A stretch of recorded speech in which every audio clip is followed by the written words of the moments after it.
Everyone to this morning's hearing. Thank you to our subcommittee members and to Secretary Letnick for being with us today for a good while.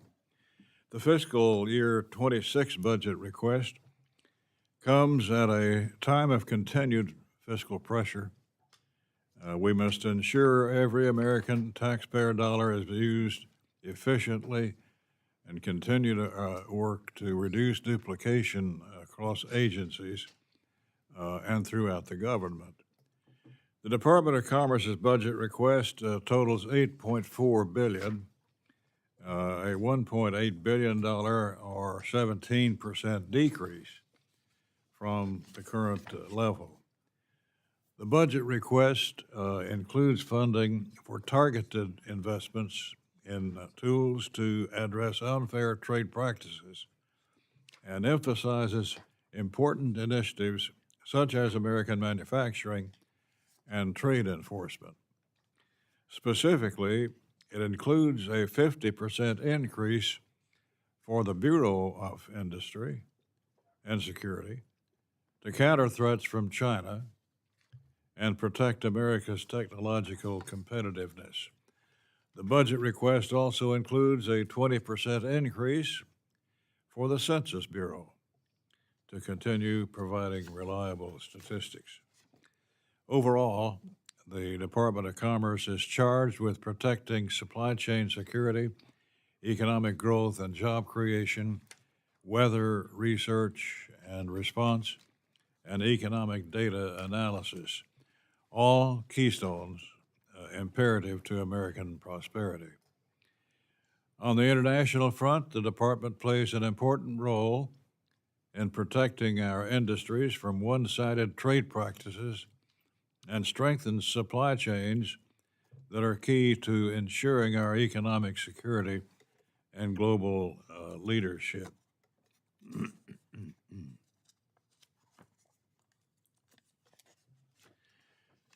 I've always been a big supporter of the Department of Commerce. The department's core initiatives are vital to small town economies across the country, including my district in eastern Kentucky. One of the most critical components of revitalizing rural America is expanding access to high-speed, reliable broadband. In far too many places, a lack of broadband access is not just an inconvenience. It's a barrier to education, job creation, entrepreneurship, and even basic health care.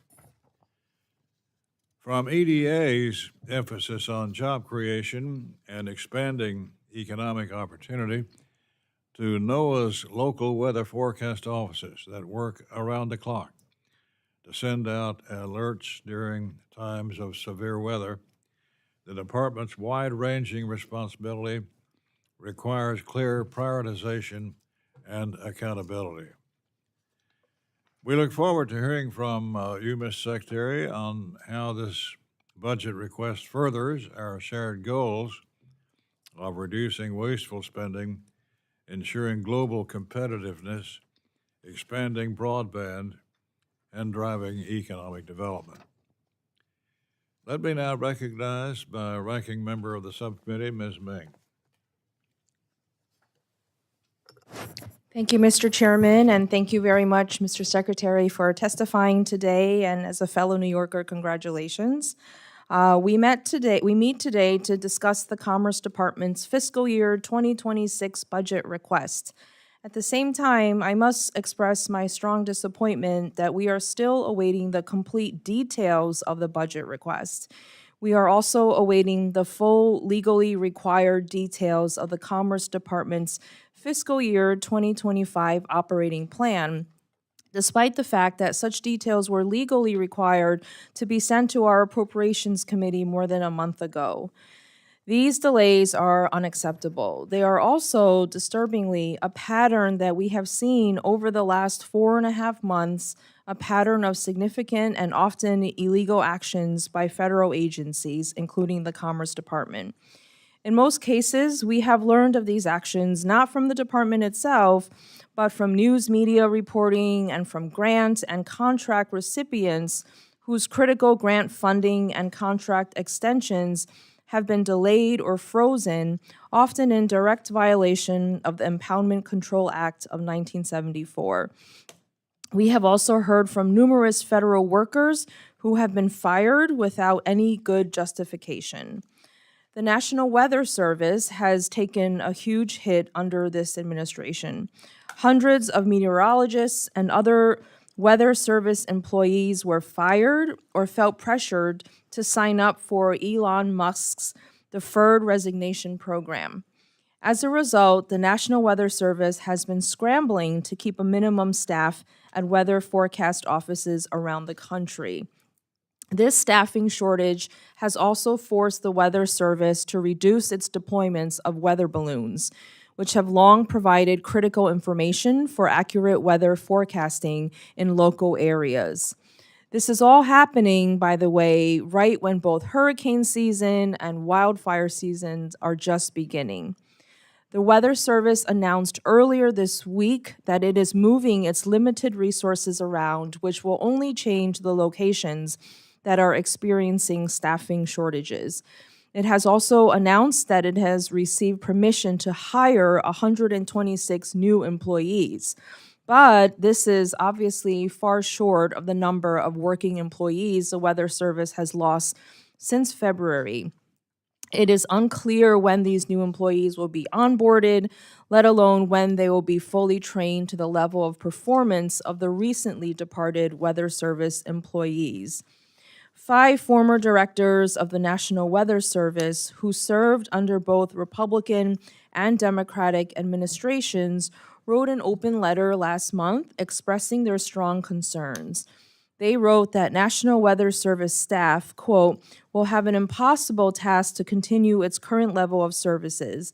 Not only are there fewer forecasters, but there are also fewer electronic technicians responsible for maintaining the critical NEXRAD radars.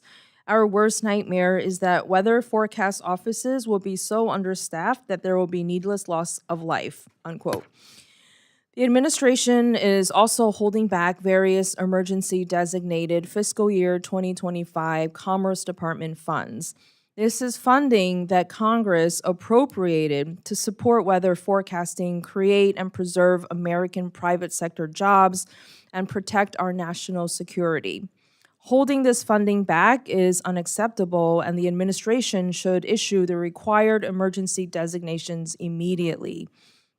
The administration and the Commerce Department have released some initial details regarding their fiscal year 2026 budget request, most of which I find greatly concerning. For example, the administration is proposing to end funding for the Economic Development Administration, or EDA. Contrary to your testimony at your Senate confirmation hearing, in which you answered that you would maintain the programs at EDA. As you know, the EDA helps create jobs and economic opportunities in distressed communities across the country, and historically, 2/3 of its budget has helped create jobs in rural areas. The administration is also proposing to end funding for the Minority Business Development Agency, or MBDA, again, contrary to your testimony in which you answered that you did not support dismantling MBDA. In addition, contrary to the Trump administration's stated goal of bringing manufacturing jobs back to America, the Trump administration is proposing to eliminate funding for the Manufacturing Extension Partnership Program, a successful bipartisan program that helps small and medium-sized U.S. manufacturers in every state grow and improve their operations and create jobs. Furthermore, the budget request further effectively cuts the operating budget of the National Weather Service in 2026. It creates a real risk of a future gap in critical weather satellite data. This needlessly risks lives, property, and public infrastructure across the country. We're discussing these and other concerns at today's hearing, and again, thank you very much, Mr. Secretary, for your testimony today. Thank you, Ms. Ming. I would now like to recognize our witness, Secretary Lutnick. Am I pronouncing that correctly, Lutnick? For an opening statement. Thank you. Without objection, your written statement will be entered into the record, and we hope you can summarize in 5 minutes. I'll do my best. Thank you, Chairman Rogers, Ranking Member Meng, and the members of the subcommittee. It is an honor for me to join you today. America is once again the most attractive destination for investment in the world. Under President Trump's leadership, the Department of Commerce is strengthening American industry, from the most popular to those industries that have been long ignored. We are focused on building in America and driving our economic growth, which will narrow the deficit, and we will deliver a new era of American innovation. Businesses are no longer looking overseas. They are choosing to invest in America first. Through the President's executive order establishing the Investment Accelerator in the Department of Commerce, we have already secured trillions of dollars of new commitments from world-class companies and sovereign wealth funds eager to build and invest in the United States. This surge in investment, paired with renewed commitment to fair and reciprocal trade, is reigniting Americans' manufacturing base. We are bringing car manufacturing back to Michigan and Ohio. We are reopening steel mills in Pennsylvania. And just last month, Arizona welcomed the largest semiconductor investment in the United States of America, thanks to an investment of TSMC. The first CHIPS deals that we are improving now have commitments more than doubling to $300 billion of investment in America. And that's without spending any more taxpayer dollars than those CHIPS funds that you've already approved. So our Commerce Department is driving substantial investments across America and benefiting the American taxpayers. Critically, the President's America First agenda goes beyond just economic growth and investment. The President is taking concrete actions to protect American workers and our national security. Under Section 232, the Commerce Department is conducting numerous investigations to protect, to reshore, and to revive manufacturing capacity across our critical industries here in America. The Trump administration is imposing tariffs and ending loopholes. In April, we ended the de minimis loophole, which allowed foreign companies to avoid paying tariffs on small shipments, which basically undercut American small business. New export controls are protecting cutting-edge technologies and finally protecting our critical industries and protecting American innovation. In fact, the Bureau of Industry and Security, working with our partners in the Department of Justice, we've secured 22 criminal convictions, 32 arrests, 38 indictments, 231 detentions, and seized more than $185.5 million. And then we did other types of seizures for another $40 million. Under this administration, the U.S. Patent and Trademark Office is tackling a mountain of unexamined patent applications left by the Biden administration, almost 800,000 unreviewed patents applications, successfully reducing the inventory backlog for the first time in 4 years. In the past 4 months alone, we have removed 50,000 fraudulent goods and services from the trademark register that block the use of legitimate products by American businesses. Many of these purported trademarks came from what they call specimen farms, that are fake websites displaying products that don't really exist. At NOAA, we are transforming how we track storms and forecast weather with cutting-edge technology. To improve the understanding and prediction of how hurricanes intensify, this season NOAA's research centers will deploy new small aircraft drone systems and additional underwater gliders. This year, the National Weather Service will be running an experimental AI-based forecast system, and all data we will make publicly available. Today, this commitment to innovation means earlier warnings and increased accuracy for Americans, no matter where they live. For far too long, Americans have been unfairly treated by foreign nations because we allowed them to take advantage of our markets to the detriment of our own industry and Americans. Thanks to President Trump and this administration's efforts, we are reversing this trend by reshoring critical manufacturing, eliminating unfair trade barriers and practices, and investing in our American workforce. With your help, we will deliver growth and prosperity across our great nation. I deeply appreciate you inviting me here today, and I look forward to answering your questions and talking together. Thanks, Secretary, for those words. We have a full complement of members of the subcommittee with us this morning, and for that reason, we will do our questioning under the 5-minute rule. So, Mr. Secretary, thank you for being here. I yield myself 5 minutes. You touched on this somewhat already, but I wanted to ask you about the Chinese Communist Party and their effect in this country and our bipartisan concern. From economic warfare to technological threats, China is seeking to obtain advantage of our nation, our people, and our companies at all possible opportunities. Again, summarize what we're doing to strengthen our ability to counter China's unfair trade practices, protect American intellectual property, and secure critical supply chains and emerging technologies.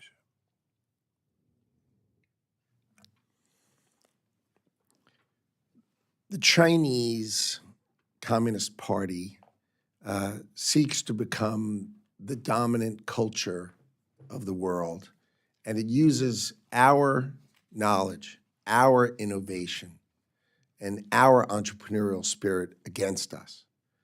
It sends hundreds of thousands of students to train and learn here in order to build up their capacity to grow. They copy our innovations. For example, if you see their airplanes, gosh, they look just like the F-22 because they've copied our models and our systems. They are trying to copy our technology, and in the race for AI supremacy, they are behind us, but they are working with the central government out to get us, right? To beat us so that they will have intellectual superiority over us. There is an AI race, and BIS, our bureau, is at the heart of protecting America, and that's why we've sought an increase in the budget, even though we're decreasing our overall budget. We need to arm the Bureau of Industry and Security to protect us and to help us keep key industries away from the Chinese so that they can't just copy us all the time. The budget request for BIS does not specify any specific initiatives related to increasing oversight of entities posing a threat to U.S. national security. Why is that so? I'd be happy to detail it either here or in writing, but the idea is to add enforcement agents, agents who carry weapons, agents who go and examine warehouses, examine those people who are exporting, examine the imports, find the particular items, and make sure we have export controls are rigorously enforced. So that is the specific use of the funds, is more people to protect and defend our export controls. The policies the government make need to be rigorously enforced, and we're trying to increase the enforcement capacity because we just don't have enough enforcement agents to do a great job. Let me switch gears and ask you about the National Weather Service. Kentucky has been the target of floods and hurricane, tornadoes, and everything else. In fact, we lost 20 people 2 weeks ago in my hometown and adjoining area. I'm concerned about the implications of local weather forecast offices operating at reduced staffing levels. Take, for example, the Jackson, Kentucky office, which is currently operating with multiple vacancies and no permanent meteorologist. What can we do about that? What steps are being taken to ensure NOAA's local weather forecast offices have the resources, the technology, and staffing to issue timely, accurate warnings and protect lives in high-risk communities? All weather collection technology is in full force and effect. Our satellites, our balloons, all sources are in full force and effect. The National Weather Service employs 2,100 meteorologists. Less than 130 took early retirement. It is fake news and inappropriate to suggest a single meteorologist or hydrologist was fired. That is preposterous and silly. Less than 5% chose to retire, and we, using these responsible Commerce Department, sought and were granted the ability to hire those people, the same number. So we will have no reduction in force. Our National Hurricane Center has full staff. And I want you to understand just the last portion, what you said. We have numerous regional offices, which are generally small, and they usually have 3 or 4 meteorologists. And these exist because the data is locally hardwired into old computers with hard drives and green screens. If I showed it to you, you would be embarrassed. The idea is to automate that, to put it on the cloud so that the 2,100 meteorologists we have and the hundreds of hydrologists that we have can forecast the weather from central locations and back up each other and be more appropriate. So I think the technological advancements we will make over the next year or 2 years will totally change these things. But I want to be crystal clear. Every single person, the National Weather Service, we are at full staff, we have full capacity, and we will have the best forecasting capacity that we possibly can to protect Americans, and I will not sleep if that were not true. That is required of you, of me, and of America, that we deliver that for American people, and I promise you, we are. Ms. Bing? Thank you, Mr. Chair. I'm glad to hear the status update of the regional local weather offices. Your testimony and the numbers are really different from what's been reported in the press. We just want to make sure, whether it's New York, my home state, or states like Kentucky, which have gone through such horrible circumstances, and our condolences to your constituents and their families, Mr. Chair.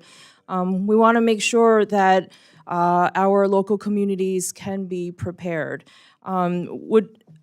I know that you're saying it's inconsistent from the reporting. Would you or your team be able to provide statistics and just more accounting of what has happened where there are retired or layoffs, just so we can all be on the same page if you do think it's inconsistent with the press reporting? Sure. There were no layoffs. As I said, there were less than 5% retirements, and we have the authority to replace them. But that turnover is historically lower than it has normally been. As you can imagine, people are entitled to retire who've worked at the department. But I'd be glad to give you very specific details. Be my pleasure. Okay, thank you so much. I wanted to switch gears and ask about the Census Bureau. In April, NPR reported that the hiring freeze and recent Census Bureau staff departures including those of 5 division or office chiefs, are raising concerns about whether the Census Bureau can continue producing reliable statistics for this country. Acting Director Ron Jarman also recently noted that the Bureau lost more than 1,000 employees in recent months. We've heard warnings that the reports of Elon Musk and the Doge team accessing sensitive personal data of Americans at other federal agencies could also undermine public trust in the Census Bureau. Mr. Secretary, what are you doing to address these concerns? Again, my capacity to communicate throughout this administration has made the Department of Commerce well situated. We are not losing staff in ways that we don't want to under any circumstances. We are able to fulfill all of our mission at the Census Bureau. The Census Bureau is one of the great statistical places in our government. Our capacity to analyze and statistically think things through. If you couple that in its full, the Bureau of Economic Analysis, right, where we live and we do GDP, that is a great center of statistical capacity. And I think, so we have sought to add to the Commerce Department the Bureau of Labor Statistics. So that CPI, I mean, shouldn't we have all of the great statisticians in the government working together? Again, these are the same concepts, which is use technology, use automation. I mean, the idea that the Bureau of Labor Statistics has enumerators calling around and asking for data when technology makes that amazingly capable, and we could do so much better. So we are seeking to use technology, but I can promise you the census is both well-staffed and, more importantly, brilliantly covered by statisticians who are great at doing their job, and I am really excited for the structure of how the census will work going forward. But you won't hear anything about weakness in accuracy. I'm not saying the fake news doesn't like to just say these things, but it's just not true, and I'll happily send you those statistics as well because you'll be very comfortable with the Department of Commerce. Thank you. And just to follow up with that, recently you terminated the 3 advisory committees. There are also scheduled only 2 major field tests in 2026. Can you provide us an update on the field tests? When are they scheduled? And what are the changes to the questions about race and ethnicity? And also talk about the advisory committees. The advisory committees were set up, again, many of these things were set up long ago, and they've sort of run their course. And we didn't really understand what type of advisory committee we need to understand how to do a census. It didn't seem logical. With respect to the questionnaire, we have not considered that as of yet. So we have not spent the time thinking about those topics. The decennial census is quite far away, and we have plenty of time to think about that going forward. Okay. Thank you. I yield back. Judge Carter? I thank you, Mr. Chairman, and welcome, Mr. Secretary. My district in Central Texas has become a leader in semiconductor production, thanks to strong partnerships between the state, the local political organizations, the industry, the universities, and the workforce training centers, including programs tailored for veterans and military families. How is the department supporting these types of locally driven efforts? And what more can be done to accelerate the pipeline of skilled American workers entering the semiconductor industry? Workforce training will be a centerpiece of the Trump administration, and I've been tasked to be part of the team to build that. So if the trillions of dollars that the Trump administration is bringing in to invest in America, to build and to operate those gigantic production facilities, to reshore manufacturing, we need to train great Americans to be, we say HVAC technicians. You realize these factories have these really high-tech closed-loop cooling systems, amazing. But training our workforce to do this is really a key part of the administration. I think we'll train 5 million Americans for these great jobs that are coming, just like that semiconductor plant in Arizona. I mean, 3,000 jobs for each plant, and they're building 10 of them.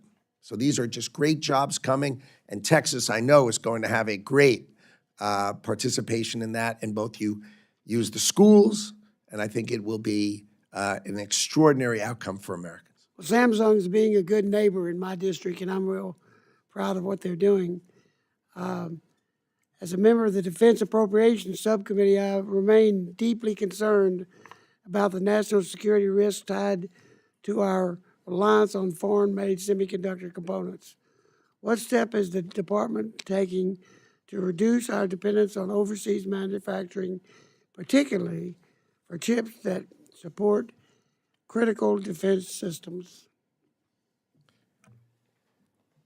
Taiwan produces 90% of the world's wafers, which you then chip apart, and that becomes chips. So the United States has demand for 10 million sort of high-end wafers, and we, with the increase of $100 billion investment that the Trump administration was able to bring in from TSMC, we will get to about 12% production, woefully inefficient. And I think what you're going to see is the Trump administration is going to be very, very focused on bringing chip production to America and the full supply chain to America. That's going to bring in probably between $500 billion and $1 trillion investment. And you're going to see that across the United States of America. And the Trump administration is very, very focused on trying to get up to 5 million wafers during this administration, which will be a record-breaking speed. But I think it's very important for exactly the topic you raised. Well, that's fantastic. I'm encouraged, we are encouraged by the launch of the United States Investment Accelerator and appreciate your continued focus on revitalizing American manufacturing. Can you share more about how the rollout of this new office will take shape, and are there any early projects we can expect, particularly those that support the development of critical defense-related semiconductor technology? It has been too slow, the process to build a great factory and a great advanced manufacturing facility in America. Generally, it's taken 3+ years from start to finish. And so the idea of the investment accelerator is exactly that, to assign, if you're willing to invest more than $10 billion, assign your direct contact that will help you with permitting, regulation, and be a one government response to help you take that from 3 years. Let's try to get it to 18 months so we can double our building capacity, focused on semiconductors, of course, but across all industry. And that's how we've been able to recruit over, just the department itself, over $5 trillion of investment commitment, and that we are taking care of how quickly they can build in America. Fantastic. I yield back. Mr. Ivey. Thank you, Mr. Chairman. Good morning, Mr. Secretary. I wanted to join quickly with the comments from the chair and the ranking member regarding NOAA. And I hear your point about fake news and numbers, but I'll say this. I mean, I have 2 NOAA installations in my district, and headquarters is, I don't know, just a couple miles across the line. And I heard a very different story than what you're saying about people being forced out of there. But I look forward to getting the answers that you provide here. I also saw your comments with respect to Senator Van Hollen yesterday. I look forward to seeing your responses to his questions, too. Wanted to ask you about MBDA, which the ranking member raised as well. During your confirmation hearing on January 29th before the Senate Commerce Committee, Senator Blunt Rochester asked, yes or no, do you support dismantling the MBDA? And you said, I do not. Now, I got the skinny budget numbers here, and it's got EDA and MBDA combined with a cut for $624 million. And in the narrative connected with that, it says that MBDA, the agency, is fully eliminated. So I wanted to ask you what changed and what's the status of MBDA at this point? MBDA is not being fully eliminated. That's inaccurate. We are reducing it to its statutory minimum size, as is appropriate. The problem I see with MBDA. Could I ask you before you move on, what does that mean, statutory minimum size? I mean, it is required by law to be a certain size, and we will have it be a certain size. What size is that? It was 65 people. I think that's less than 10 people. Okay, and why are you doing These are both that? small size. The problem is the GAO gives me a report that says there are 80 other programs and 80 institutions that are so much larger, 10 times larger, that achieve the same outcomes. And we are just too small and too inefficient to do it correctly. So I think we are better served having other programs. I apologize, take care of because I've got a couple other areas to hit. I'd love to see that GAO report. I want to know what those 80 other entities are, because I'm not aware of them. Maybe SBA has an overlap with the MBDA mission, but the other, I don't know what those other ones could be. But I look forward to hearing back from you on that, because I think it's an important agency. It's statutory, so it needs to be maintained certainly at some level. And there's a lot of benefit from it. I would also mention the Congressional Black Caucus sent you a letter on this issue and asked for a response by April 18th. I don't think we've received it yet, so I would ask that you provide that response as well.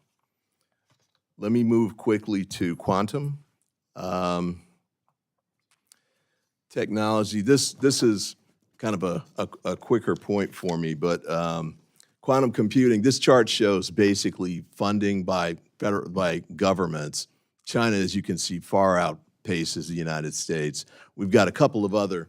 I couldn't see it, but I was guessing the top bar. Yeah. I didn't need to see the words. I got the point. Fair enough, fair enough. Well, here's the question, because this is concerning, obviously, and you touched on this a bit in your opening testimony. You only talked about the enforcement side of competition with China, and clearly they are stealing a lot of our data. But they're also committing a lot of engineers, scientists, and resources to outpacing us on the legitimate side of this too, from the competitive side. I don't see that being reflected in not just the Commerce Department, but the overall U.S. budget. IonQ is a company in my district. It's a spinoff from the University of Maryland's incubator. We have a lot of those across the country. Quick point, oh man, I'm out of time already. The cuts that are being made, and there's an article I'll submit for the record here. World scientists look elsewhere as U.S. labs stagger under Trump cuts. New York Times, cuts in research and scientists brain drain. As we push these people out, I mean, you can shake your head if you want, but I went to visit IonQ. And one of the things that came up was, I was like, how many of these people are from the United States? And he said, not many. And I said, why is that? And he said, well, in part because the pipeline isn't supplying these here in the United States, so we go overseas to get many of them. And one last quick point on this. A venture capital firm I had a chance to meet with said that they invest in, I think there are about 30 of these they invest in. They've started setting up shop in Canada because they can get their engineers and scientists from overseas quicker over there. They don't have to go through the immigration piece. So we're losing money on that front. So look forward to hearing from you on that. Mr. Chairman, I apologize for the overrun and appreciate your generosity. Mr. Klein? Thank you, Mr. Chairman. Mr. Secretary, I appreciate you being here. As you've highlighted concerns about the potential for unfair treatment of American tech companies in the EU, which could potentially force them to make costly operational changes, can you share with us some of the steps the U.S. government's taking to promote a level playing field and prevent discriminatory practices like excessive fines and forced business model changes under regulations like their Digital Markets Act? This is a key topic for us in our trade negotiations with the European Union. We have a huge trade deficit in goods with the European Union, $235 billion. So they're just getting great advantage of us. And so part of our reciprocity is they also attack our great technology companies because they don't have them. So they write these bills, but basically they could just write America in the bill because they're only attacking great American companies. And it is the Trump administration's view that that is unacceptable. That if you want to have a trade deal with us, you're going to take your foot off of the necks of the great American companies and treat them with respect, especially if you're taking this much advantage from us. So we are looking at that as a one combined way of thinking, and that's why we get calls from American companies that say, thank God someone is finally looking out for us. Can you elaborate on what steps the U.S. would take if the EU tries to regulate American AI through DMA or other regulatory means? I think the president has made it clear that he views trade and that they have a $235 billion trade surplus with us. And he will say, well, if you're going to treat us poorly, we're going to treat you poorly. And if you want to treat us well, we'll treat you well. Let's be reciprocal in how we treat each other. You're taking advantage of us, and I think the president will make sure, since we are the inventor of all of the leading AI chips of the world, we, America, are the inventors. We create it all. We make them in Taiwan, that's another topic, but we invent it all. We need to protect our intellectual property, and we need to make sure our compute power is here in America. Mr. Secretary, in your testimony, you mentioned the removal of more than 50,000 fraudulent goods and services from the trademark register. Can you expound upon your efforts to counter trademark fraudsters, especially those that are foreign entities? What is common is that a great American company puts a trademark out, or even a young American company, and these other companies, and generally China is the leader in it, but they're not exclusively. They then file thousands of trademarks, modifying it slightly all around it and sort of circle you and use our laws against us. And so the idea is for us to bring technology to the patent office, find them all, and get rid of them so that we can protect our American companies' trademarks and make it proper instead of being sort of surrounded by these AI-created trademarks. And that's the technology we're bringing to the patent office. The Commerce Department is going to be so much more technologically capable when we are done with this administration. You won't be able to recognize it as compared to what was there before. Let me ask you about the BEAD program. Yesterday, you told our Senate colleagues that states must choose the cheapest option under the BEAD program. Under the previous administration, we know mismanagement and misguided attempts at policy outcomes like rate regulation significantly slowed the implementation of that program. Can you comment as to what steps you're taking to deliver on what the previous president was unable to do, and can you clarify how you define cheapest option? Sure. The Congress authorized broadband access to across America, and I want to make sure we get the benefit of the bargain, which means there's three ways you can do it. You can do it by fiber, you can do it by what's called fixed wireless, like Wi-Fi we all understand, and of course there's satellite. Whichever is the most efficient option to get somebody broadband, that should be the only rule. Let's have the outcome be the determiner. And if it's a tie, then of course we don't care at all which one you pick. But don't run fiber. They had proposals where they were running $100,000 fiber to a house that was appraised at $100,000. That's silly. So whichever is reasonable. So what we've asked all the states to do is rebid just with reasonable technology, and then we'll get the money out the door. In the calendar year 2025, the Biden administration had 30 months, and they got zero out the door. So that's the difference between the Trump administration and the Biden administration. We will get the money out the door. Thank you for keeping the taxpayers in mind. Appreciate it. Yield back. Mr. Briley? Thank you, Mr. Chairman, for calling us together, and thank you, Mr. Secretary. Also, as a fellow New Yorker, I congratulate you on your appointment. You mentioned earlier the mission of the U.S. Commerce Department. You said nothing will take away from our mission. How would you, in a sentence, describe the mission of the Commerce Department? To protect, to defend, and to enhance business in the United States of America. And the mission, according to the Commerce Department, is to create the conditions for economic growth and opportunities for all communities. Would you agree with that definition as well? Sounds excellent. Okay, great.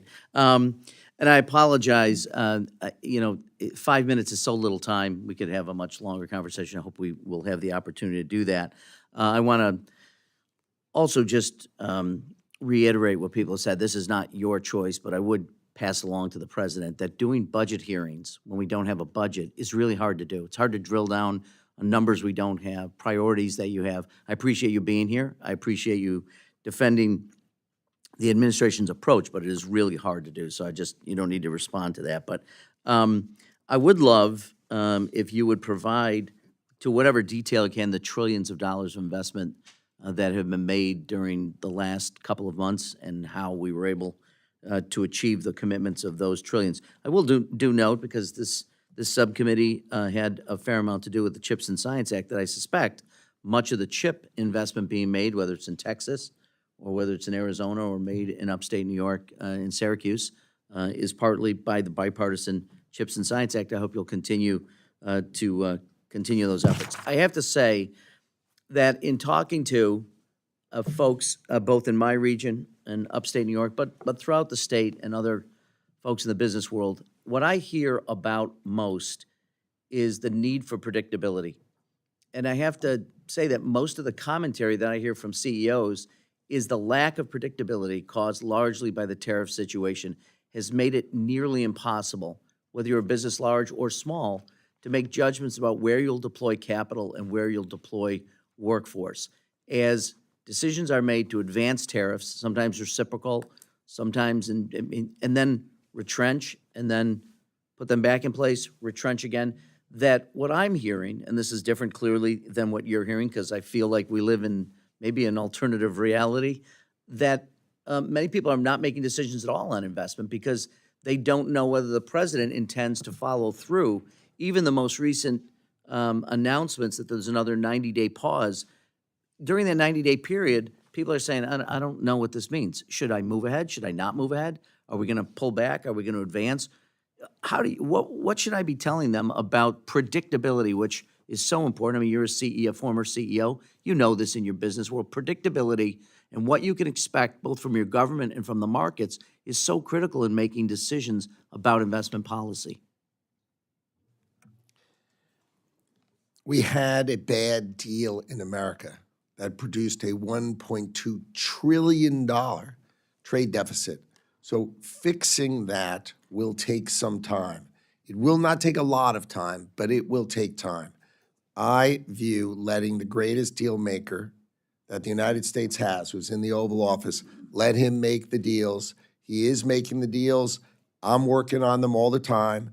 The deal for America will be opening access to markets that have been closed for hundreds of billions of dollars, and then charging and protecting industries which have been attacked by foreigners like steel and aluminum, where the foreign governments, they give, you imagine, a steel blast furnace. You think how that melts? Yeah, They but give free or very cheap energy, and they make it unfair. So we're just going to get to a better deal for America, and it won't take that long, but it's a better deal for America. Well, I appreciate. I think many people would not agree with your assessment that the occupant of the White House is the greatest deal maker ever.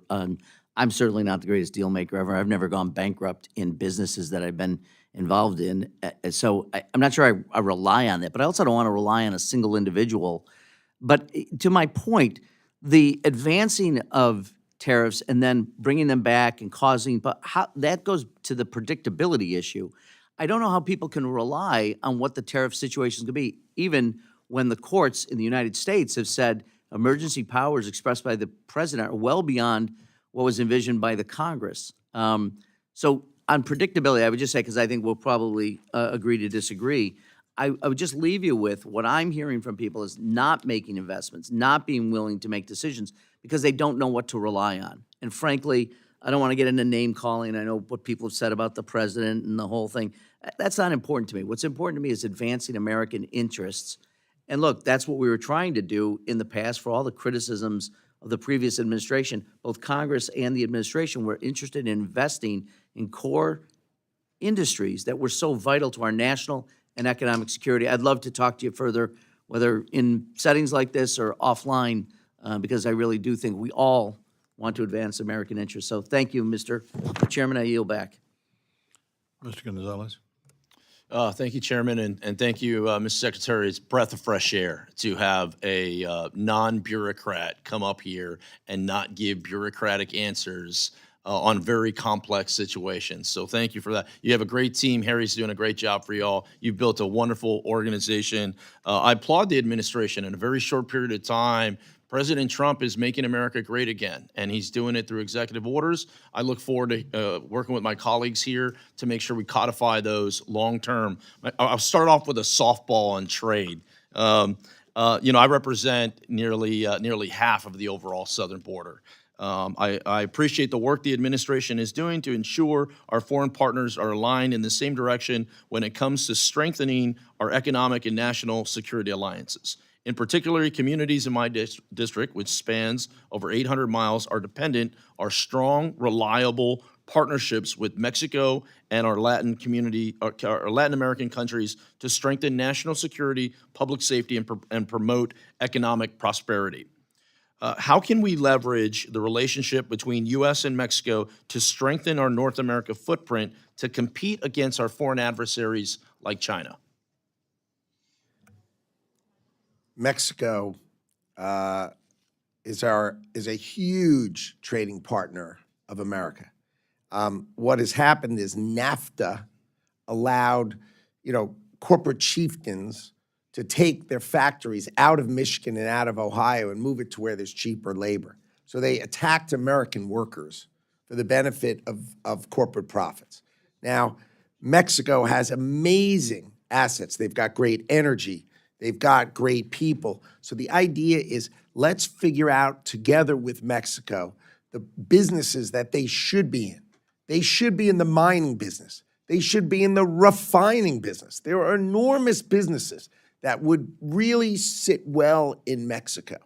And so what we need to do is sort of rethink the relationship so that we harness their assets, but we don't do it by stealing ours. It's illogical that we're making cars in Mexico for Americans. That's just illogical, and the president calls it out.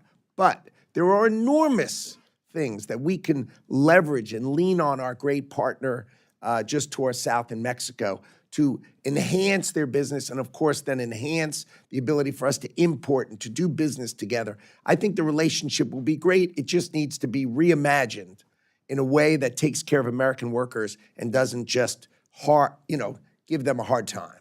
Yeah, part of my conversations with Mexican leadership is we're always going to be neighbors, always, right? I want us to be partners, and I want us to be working together on some of these same issues and find, when Mexico's strong, we're strong. When we're strong, Mexico's strong, and vice versa. When things are rough, I don't want to have security issues along the border that spill over because they're in a tough economic situation. I look forward to working together and finding, how we can find these industries that really that they can lean on. My next question is on autonomous vehicles. The United States pioneered the development of autonomous vehicle technology. We're home to Tesla, whose leadership in driver assistance system position leads us to lead the world in full autonomy. As the Chinese Communist Party aggressively ramps up its own AV development, we can't afford to fall behind. I understand that on January 16th, 2025, the Department of Commerce, BIS, which you spoke about earlier, issued a final rule to safeguard our national security by restricting certain ICTS transactions involving foreign adversaries, including those related to connected vehicle systems and automated driving software. What other actions is the Department of Commerce taking to ensure the United States maintains the global leadership in autonomous vehicle technology? I would just point out that January 16th is a running out the door policy by the Biden administration.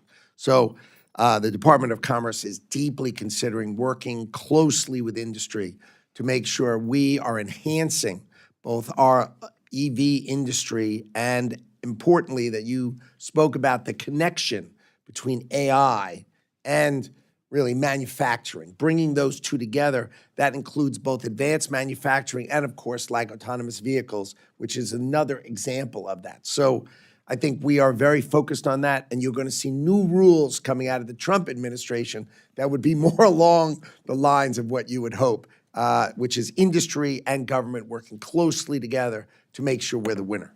Good, because this is the future. This is where we're not reading it in a book. We're living in it, and we need to lead on that. I certainly look forward to continuing to working with you. Thank you again for your testimony, Chairman. I yield back.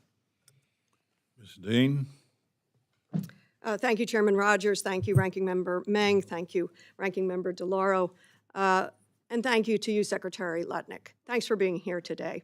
I want to pick up on what Mr. Morelli was talking about, and I'll use the word stability. And I think you know this from your many years in business.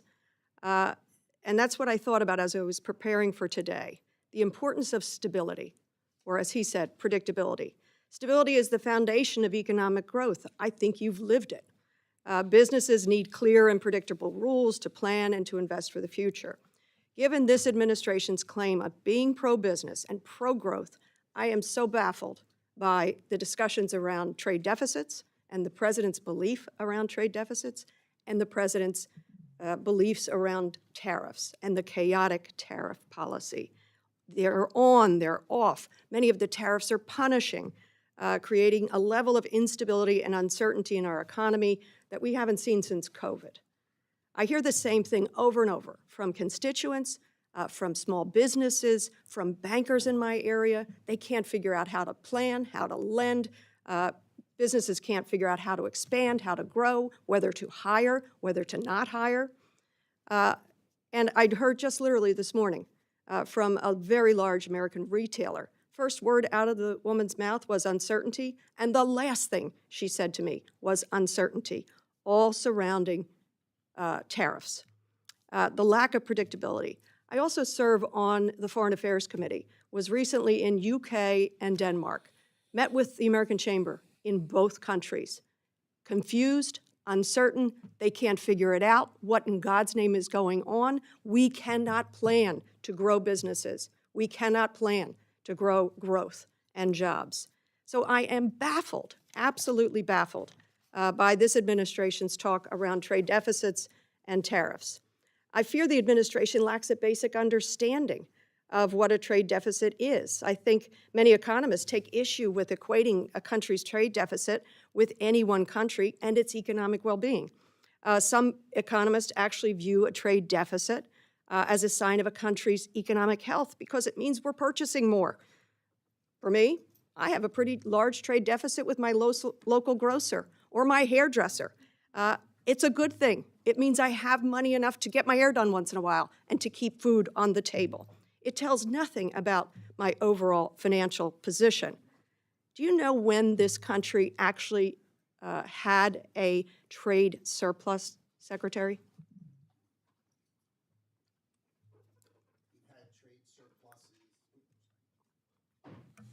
The president likes to speak about before. No, historically. When did we have a trade surplus? I'm not talking about the president. Historically. I think early, about 100 years ago. It was the Great Depression. It was a sign of what was going on. It was during the Great Depression. That's a direction none of us wants to go. Tariffs. It's 90 days. We're going to have 90 deals in 90 days. Then there's a 90-day pause. Many of these tariffs, as they say, punishing. Tariffs on things that make no sense whatsoever. Where are we going to go with the remaining deals? I know of one deal that has been apparently resolved with the United Kingdom. We got 89 more deals to do in just a few more days. Where are we on those deals? We are in the midst of negotiations with dozens and dozens of countries. We could sign deals, but they're only going to get better as we negotiate them. That's just simply not Trade- true. because as I told you, the American... Actually, I promise you it's true because I'm doing it. So I Thank you. promise you it is true, and I'm here Thank you. testifying in front of you, and I promise you it's true. And Mr. Trump promised to bring down the cost of goods day one. And what he has done through his trade deficit fixation and his tariff chaos has nakedly increased the cost of goods. The estimates are that for consumers in my area, suburban Philadelphia, $2,000 at least a year increases on goods. I'll give you an example of one. Bananas. What's the tariff on bananas? Americans, by the way, love bananas. We buy billions of them a year. I love bananas. What's the tariff on bananas? The tariff on bananas would be representative of the countries that produce them. And what's that tariff? Generally 10%. Correct, 10%. Walmart has already increased the cost of bananas by 8%. But as countries do deals with us, that will go to zero. As countries do deals with But us, the that will cost go is to on the zero. American consumer now and on the businesses with the confusion now. Mr. Secretary, I believe you know better. I believe you recognize that a trade deficit is not something to fear. I believe you know that predictability, stability is essential for businesses. I wish you would show that truth to this administration, and I yield back. Time of the gentlelady has Do expired. you mind, Mr. Chairman, if I make one quick comment to the end? Would that be okay? I'm sorry, Would you mind if I make one quick comment to the representative? please. There's no uncertainty if you build in America and you produce your product in America, there will be no tariff. We can't So the produce concept bananas in of America. building in America and paying no tariff We is cannot- very, very clear. We cannot Fighting for build imports is bananas in not the same. America. Time of the gentlelady has expired. Mr. Clyde? Thank you, Mr. Chairman, and thank you, Secretary Lutnick, for appearing before the subcommittee today. First, I want to mention that as I read your biography, I noticed that you have been awarded the Department of the Navy's Distinguished Public Service Award. And as a 28-year Navy officer myself, I want to congratulate you, as this Public Service Award is the highest honor granted to non-military personnel by the Navy. So congratulations, sir. Job well done. Thank you. Last November, the American people decisively elected President Trump with a mandate to restore common sense in Washington, including the mission of reducing the size, scope, and cost of the federal government. Thankfully, President Trump's fiscal year 2026 budget delivers on that promise by charting a course to rein in federal spending. It proposes a 22.6% reduction in non-defense discretionary spending, a $163 billion cut from FY25 levels. As a member of both the House Budget and the Appropriations Committee, I strongly support this effort and remain committed to restoring fiscal sanity, ensuring that future generations are not burdened by Washington's reckless spending addiction. And that's right, I say Washington has an addiction problem. It's an addiction to opium. That's other people's money, OPM. Washington needs to go to rehab for this spending addiction, and I was encouraged to see that your budget request reduces the Department of Commerce's footprint by $1.75 billion, a 17% decrease from the FY25 enacted level. And your proposal rightly eliminates duplicative programs within the Economic Development Administration and the Minority Business Development Agency, and curtails over $1 billion in federal dollars that the Biden-Harris administration funneled into radical climate initiatives, research, and grant programs. So thank you for that. The Department of Commerce's budget request also includes a historic investment in the Bureau of Industry and Security.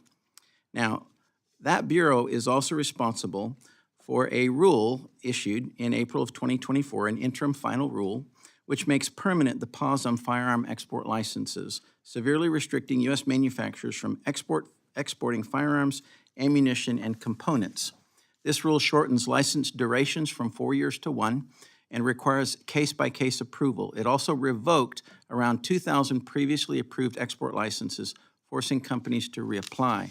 So, Mr. Secretary, does the Department of Commerce have any plans to rescind this Biden administration interim final rule? How are you going to handle that? Yes, we're looking into it now, and I find that inconsistent with our views. So we're examining it now, and you should expect us to comment on it shortly. Thank you. Thank you very much. I encourage you in every way to rescind that rule. I think it's very, very damaging to the firearms industry. And I think that, that's a very important industry in this country because it has to deal with our constitutional rights. Now, I'd also like to address the tariffs and give you an opportunity to talk about that. For far too long, the U.S. has been disadvantaged by countries across the globe due to unfair trade practices. These longstanding trade imbalances have led to the offshoring of manufacturing and have undermined critical supply chains, which have resulted in some of our defense industrial base becoming dependent on foreign adversaries. Ultimately, the status quo trading system that we currently have has failed our workforce, threatened our national security, and left small-town America behind. Thankfully, President Trump is bringing countries across the globe to the negotiating table, ensuring that our economic policies remain America first and ensuring everyday America workers and families do not continue to be disadvantaged.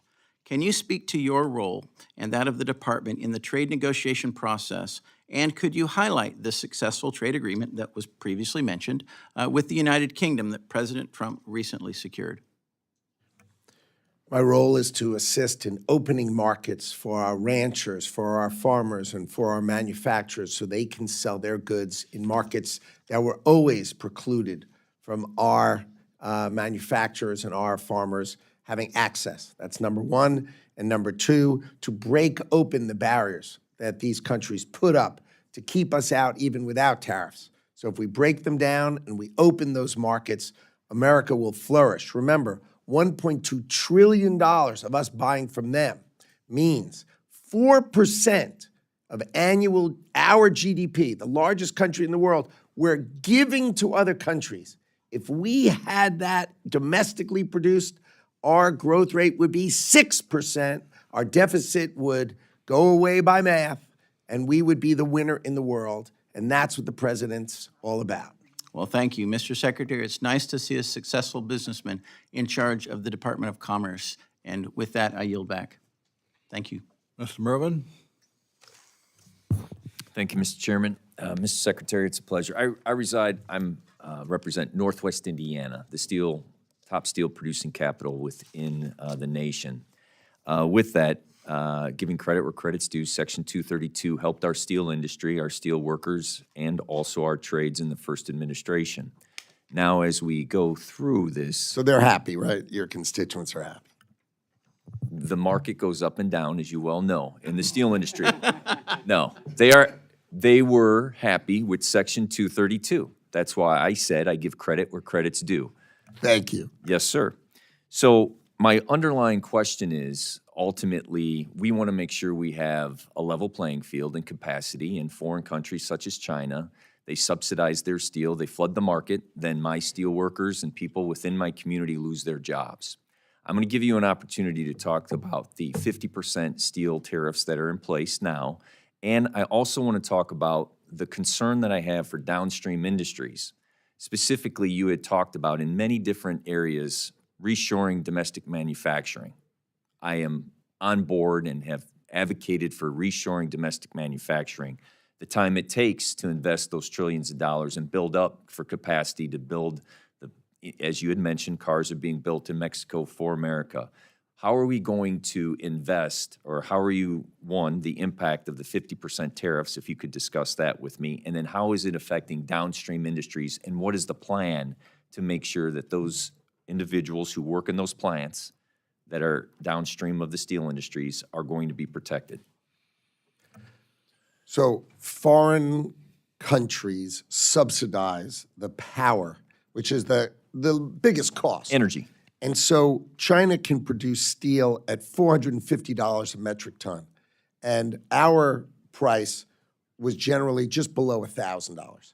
So they were basically put 40 blast furnace companies out of business. So they basically were crushing steel in America. And Donald Trump came in and said, look, it's a subsidy. So we put on 25%, and that moved the price up to about $900. And then it started to drift down because the Chinese are producing it at $450 because they don't pay for power. Right. And so the president said, I've got to protect domestic steel because his view is you can't fight a war unless you can make steel. You can't fight a war unless you can make aluminum. And the steel workers and aluminum workers of America are happy because they're being protected. Their reasonable price point is where we are right now, which is just below $1,000 a metric ton. We are going to build tens of billions of dollars have been committed because of that to building plants, Can mills. you give me examples of the promised investments? Hyundai promised $7.5 billion. Hyundai? Hyundai, you know, the Hyundai. Korean. Hyundai, yeah. sure. $7.5 billion plant. There were a variety, I met with a variety of steelmakers who offered us about $6 billion of 2 new plants. Nippon Steel, $14.1 billion of new investment. That's a whole nother 5 minutes, but yes. I believe you. But those are commitments that we have. And in auto, we have $250 billion of commitments because of the tariffs to build and reshore in South Carolina, in Ohio, in Michigan, in Tennessee. These are all coming in because of our tariffs. Okay.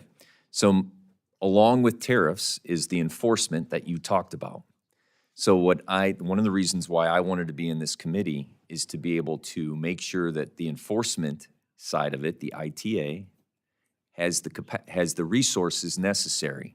Are you here making a commitment that there won't be cuts to the ITA that will reduce the resources that they need to make sure that the enforcement of the products that are coming into our country, that we could track that? Importing, exporting are key roles that we will never cut, we will only enhance. There are a whole variety of areas within these bureaus that you would agree with me are just not necessary. So we are re-examining what is important and putting the resources on that which is most important. Okay. I will wait for the second round to talk about the Nippon deal. And just one very quick question.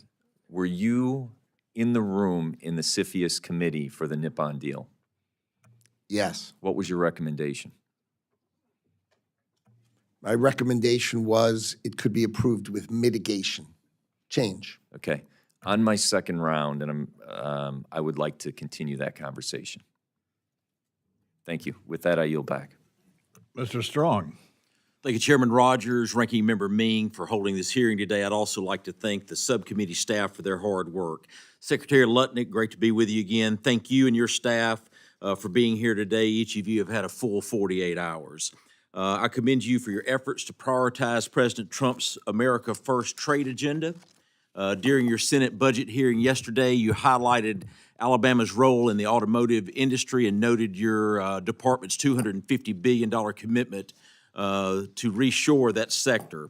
In my district in Alabama, we're honored to be home to Mazda, Toyota, and Toyota Motor Manufacturing, where 66% of all combustible engines for Toyota North America are made in our district, 4,000 every 24 hours. Mr. Secretary, what other sectors are you prioritizing investment in beyond the automotive industry to reduce our dependence on foreign suppliers for critical goods? We have examinations in pharmaceuticals, right? Too many of our pharmaceuticals are antibiotics. You can't fight a war and need to ask your adversary to send you the antibiotics. So we need pharmaceuticals to be reshored to America. We need semiconductors, which we've already discussed, reshored in America. Those are two big items. Aircraft parts is another place that we think there's focus, right? And of course, as we've discussed, automotive is vital to America. Steel and aluminum, which I just discussed. So those are the kind of topics that we're focused on, bringing and making sure that we're reshoring for national security reasons in America. Thank you, Secretary Lutnick. My home, Alabama's 5th Congressional District, has over 400 companies developing and deploying technologies with various national defense, space exploration, and homeland security applications. Your budget request includes a 60% increase in funding for the Bureau of Industry and Security. How does your department plan to utilize this funding to protect and bolster domestic companies, and how would this funding be used to improve our economic competitiveness and national security? Export controls, making sure that our adversaries don't get our best equipment, our most cutting-edge ideas. So if we don't have enough agents, we have 2 agents in China. That is just, come on. So we just need more agents to protect and defend our policies, and that is what the request is for. Let's grow our agents in the field to enforce the policies that we make at home. Totally agree, and that leads to my next question. We're seeing increased sophistication from bad actors to circumvent U.S. trade laws. China is producing goods domestically and routing them through other countries to avoid the Made in China label. Your department has asked for funds to address unbalanced trade through increased anti-dumping and countervailing duty investigation. How will this funding help combat China's circumvention of American tariffs, and what tools or technologies are you leveraging?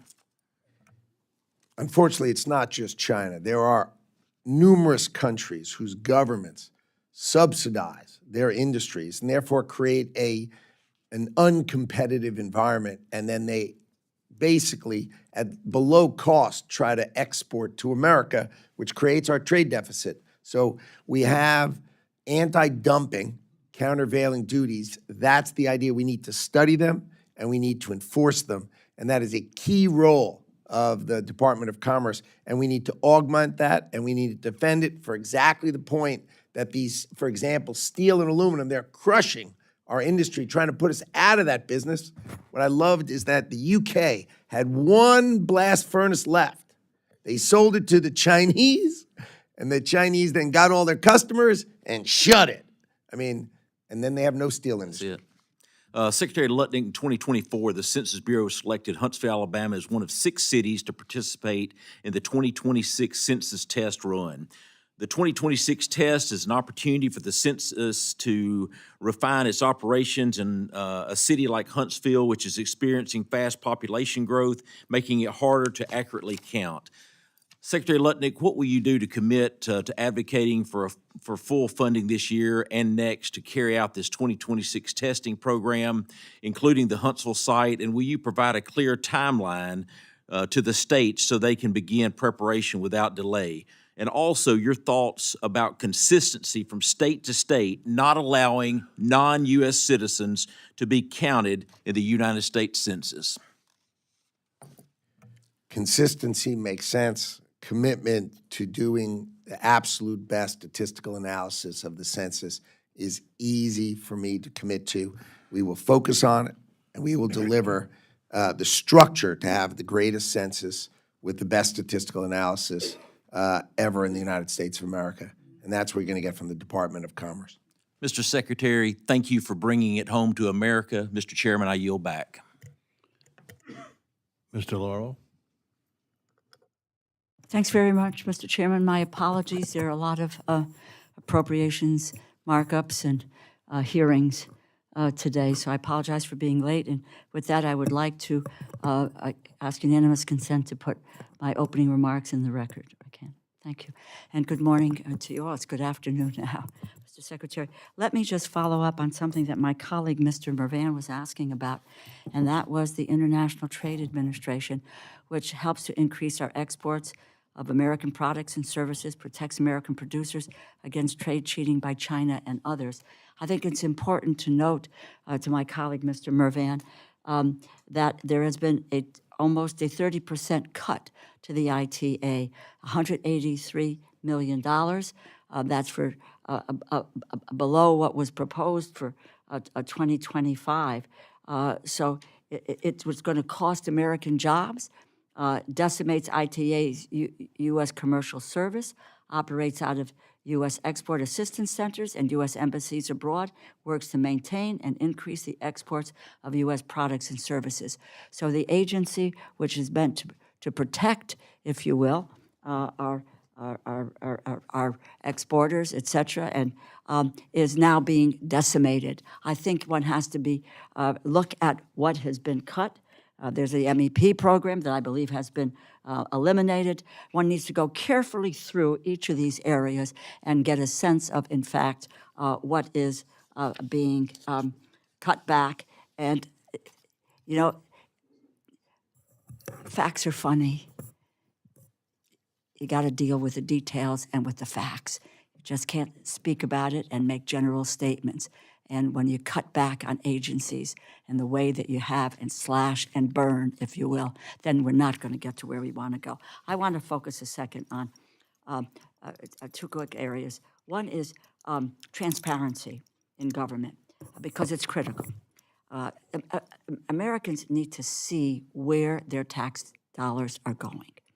And since 2022, we've had in place, I say that and maybe self-serving, I worked hard on this issue, and we got bipartisan, bicameral agreement to make sure that the executive branch, and I made sure that was in with a Democratic administration, they are legally required to publicly post budget documents. That is how and when, how and where taxpayers' dollars are being spent. They're called apportionments. Put that aside. It's about saying how the money is going to be spent, and that is online. Now, this information is legally required. It's binding on a federal agency. The Office of Management Budget uses the information to tell agencies how and when they can spend the funds that Congress has appropriated. Beginning in March, OMB stopped posting these documents. This is illegal, and it's a slap in the face to the principle of transparency, accountability in government spending, which this administration claims to champion. Mr. Secretary, I'm going to ask for your commitment to once again making the amount-specific budget documents, apportionments, how and where U.S. tax dollars are being spent by the Department of Commerce and its bureaus publicly accessible. Will you commit to doing that? It's my understanding that my department is following the CR with precision, as is required. No, you are inaccurate, because I'll get to spend plans. We do not have details on the spend plans, which the CR requires, and it hasn't happened. We have a lack of specificity on this. It's more than 5 weeks after the legal due date. We do not have a detailed spend plan as required by the law. Let me go back. Will you commit to getting online how and where the American taxpayers' dollars with regard to the Department of Commerce are being spent, as is required by the law? I will, of course, follow the law, but it is my understanding, as I've been advised, that we have filed precisely according to the CR's requirement. I do not know who you got your advice from, but this is the Appropriations Committee. We're looking at every spend plan, and let me just tell you, the bare bones spend plan was 3 weeks late. Surely, in that time, you must have had time to put together a more detailed spend plan. This is false. The law sets out the timeline and the level of detail. This is what is happening is illegal and in contravention of what this committee does and it puts together. And if you can't make a commitment, I take that as no, you will not commit, so that the public has no idea of what any agency in this administration is, how they're spending the taxpayers' dollars and where those dollars are going. I yield back and wait for a second round. Thank you, Mr. Chairman, for your indulgence. Mr. Moore? Thank you, Mr. Chairman. Thank you, Secretary Lutnick, for being here. Really appreciate it. A lot of your comments are just so spot on. Just a little while ago, we heard something pretty interesting.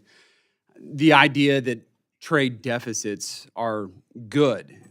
We heard an example of, I guess, a banana, the price of a banana at a Whole Foods outside of suburban Philadelphia going up. I can tell you in West Virginia what the generational price has been for the degradation and destruction of our industries in the state of West Virginia over the last several decades, 40 years of it, it has destroyed us. It's destroyed us. And you talked about this blast furnace switcheroo that they had there in the UK. That happened to us in West Virginia. So Cleveland Cliffs and the United Steelworkers Union had requested tariffs on tinplate steel from the Biden administration. We didn't get it. We didn't get the tariffs on the tinplate steel, and we shuttered that steel plant. We've lost thousands of jobs since then, and now there's only one blast furnace left in the whole United States that makes tinplate steel. And I would appreciate it if the Commerce Department would take a look at that, because that is a national security issue, and it's terrible for us. I mean, we used to be known for manufacturing steel. It was hugely disappointing by the last administration not taking any action on that. But I do want to ask this, just shifting gears real quickly, is BIS specifically, and you've talked about plussing up that budget. Have you all looked at, and this is during the Obama administration, we went through the Export Control Reform Initiative. This is where they created the 600 series and the ECCNs, and then expanded EAR 99, right? So there's a lot more items that can go out without a license under that. Have you all looked at going back and reviewing that? I actually worked here when we were going through that process, and it seemed, I guess, to make sense at the time.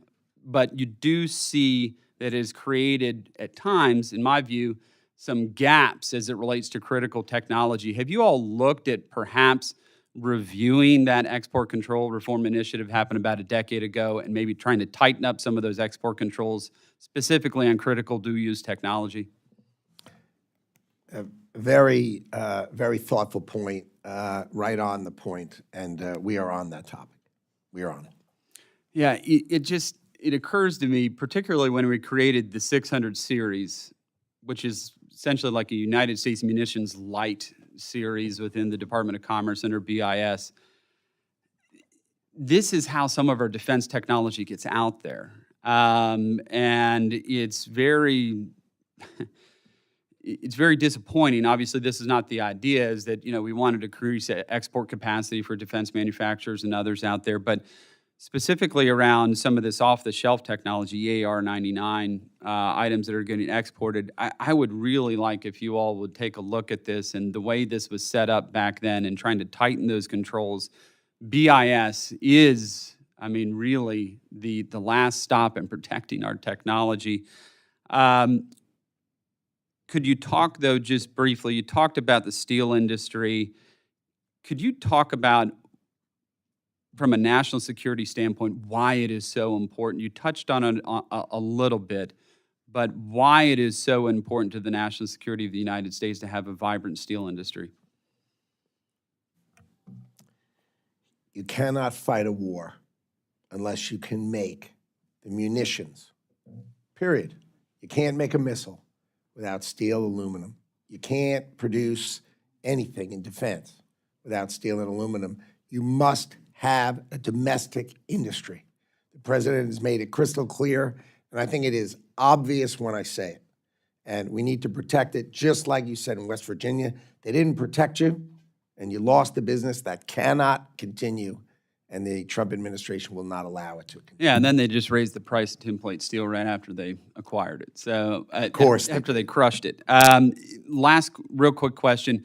One issue that I'm concerned about is transformers in this country, which we don't have a great domestic capacity in terms of manufacturing. There's actually one manufacturer of electrical steel in the United States right now, and one, maybe a couple, that can actually manufacture transformers. Myself and others in the Steel Caucus, a few of us sent a letter, obviously not your department, but asking for Defense Production Act to be invoked around that. Is this something that your department's looking at all as it relates to transformers? We are now. Okay, well, that's a great answer, and with that, I yield back. Thank you. Thank the gentleman. Ms. Secretary, the results are in. You're a hit. They won an encore performance. Are you available for a few minutes more for the members that may like to ask another question? I'm at your service, Mr. Chairman. We promise you will be brief and on time. Thank you, sir. I yield myself 5 minutes. Ms. Secretary, rural communities, which are often ignored by Washington, face unique challenges, one of which is access to reliable broadband. How's the department planning to continue addressing broadband gaps and prioritizing expansion into unserved areas? The Congress has launched the BEAD program for broadband access. Under the Biden administration, it gave out no money after 30 months. Our objective is as follows.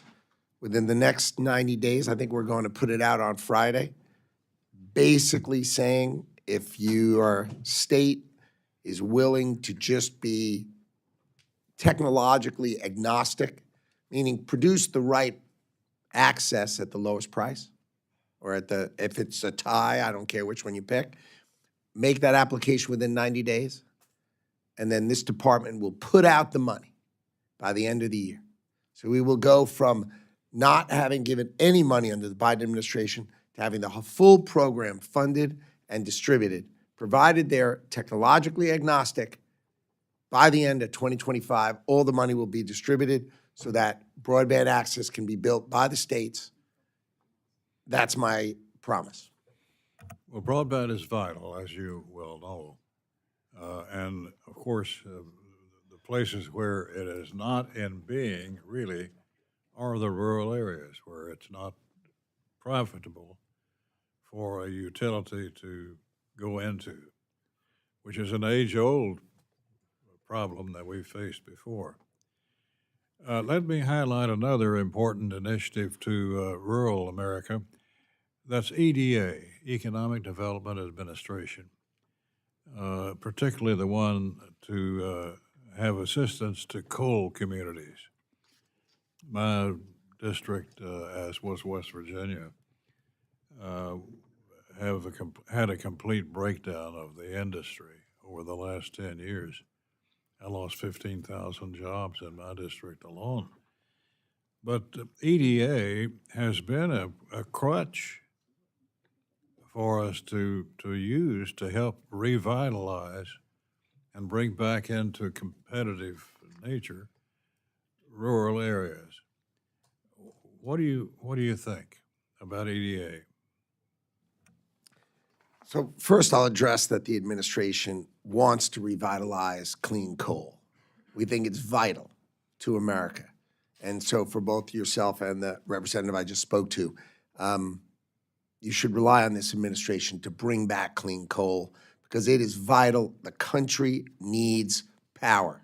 We need power, and we will do that. And with respect to EDA, the same thing. There are many other ways to do it better than to have a reasonably small group inside the Commerce Department. We will stick with disaster relief.